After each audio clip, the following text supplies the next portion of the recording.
¿Cómo están, señores estudiantes? Tenemos la clase de historia del tercero bachillerato general unificado de la semana número 32 con el tema Instituciones evangelizadoras en la colonia, con el objetivo de identificar las diferentes organizaciones culturales a través de la observación e interpretación de sus diversas manifestaciones para valorar sus ideas y aportes a la configuración de nuestra identidad. En las instituciones evangelizadoras en la colonia, el arte como instrumento pedagógico para la evangelización de América fue impulsado gracias a la acción de dos instituciones religiosas, las misiones y los conventos.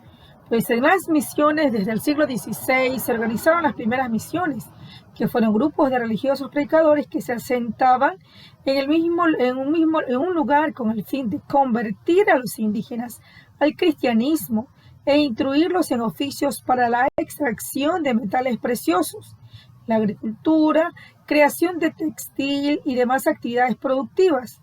Para establecer una misión, primero se organizaba una expedición para buscar los indígenas que la conformarían. 2 o 3 personas conocedoras de la lengua aborigen, escoltadas por soldados, conversaban con el jefe del pueblo indígena para persuadirlo de conformar la misión y trasladarlos a ella. Si los indígenas se negaban, los misioneros insistían hasta lograr reducirlos o los sometían por la fuerza si respondían de forma violenta. Entre las características de las misiones, pues eran pueblos fundados alrededor de una capilla o iglesia. Las casas eran construidas por los indígenas, de acuerdo a especificaciones urbanísticas ordenadas por la corona. Se ubicaban lejos de las encomiendas y pueblos de conquistadores.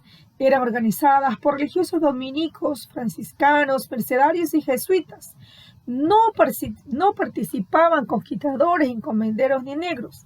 Se respetaba la jerarquía del jefe indígena, quien ocupaba un rango importante en la misión.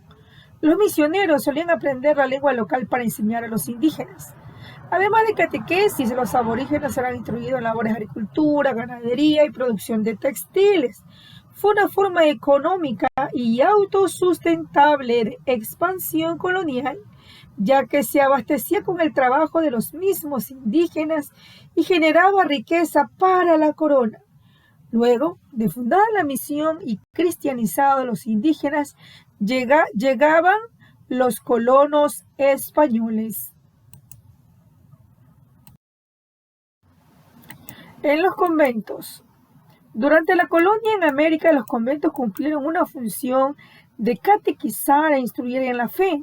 En los conventos hacían su vida a las órdenes religiosas para cada una de las tareas de evangelización definida, educación y la evangelización de hombres o de mujeres. Además de estar conformado por las partes tradicionales heredadas en Europa, la iglesia y el claustro en América, estos complejos arquitectónicos añadieron la capilla abierta o de indios, un recinto para catequizar y administrar los sacramentos a los indígenas. Estas eran las funciones de las partes del convento. Tenemos primeramente la iglesia, pues la iglesia fungía como un templo parroquial en el que se oficiaban los ritos para los pobladores de la ciudad.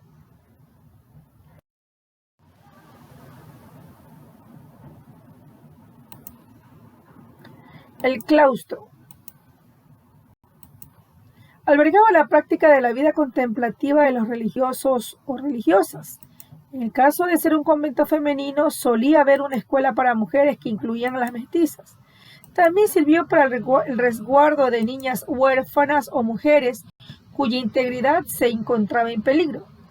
Desde el Concilio de Trento, que existió entre el año 1545 y 1563, la Iglesia estableció normas para la vida conventual, de la que dependían las instituciones de enseñanza femenina y los correccionales, como la casa de recogidas.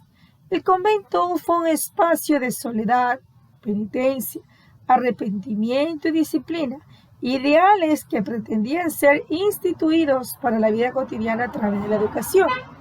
Además, fueron relevantes desde el punto de vista cultural, pues en ello las féminas tenían acceso a las letras, el arte y las manualidades.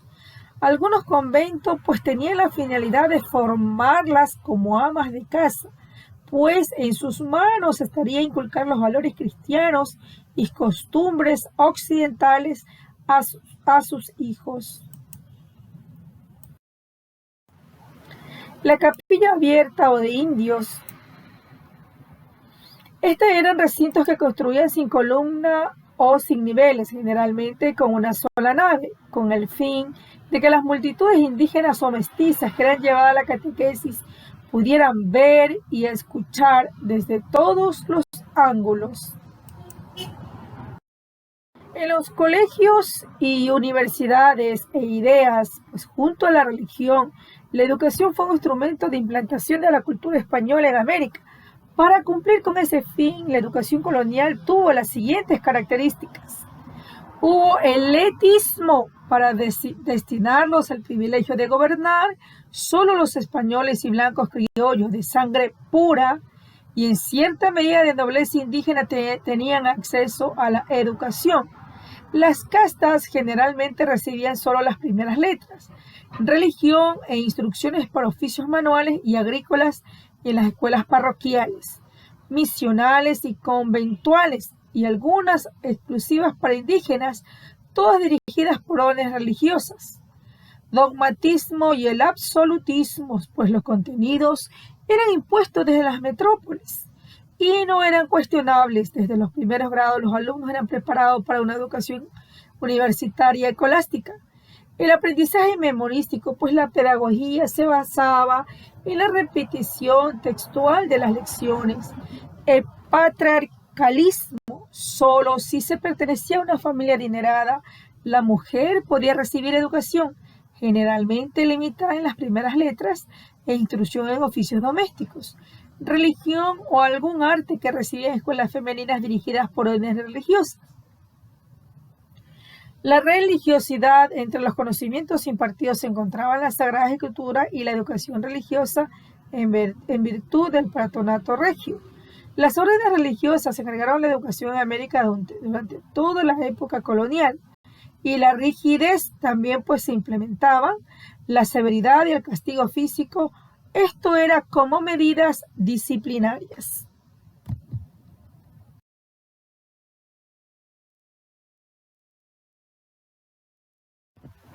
Eso es todo por el momento. Muchas gracias por su atención.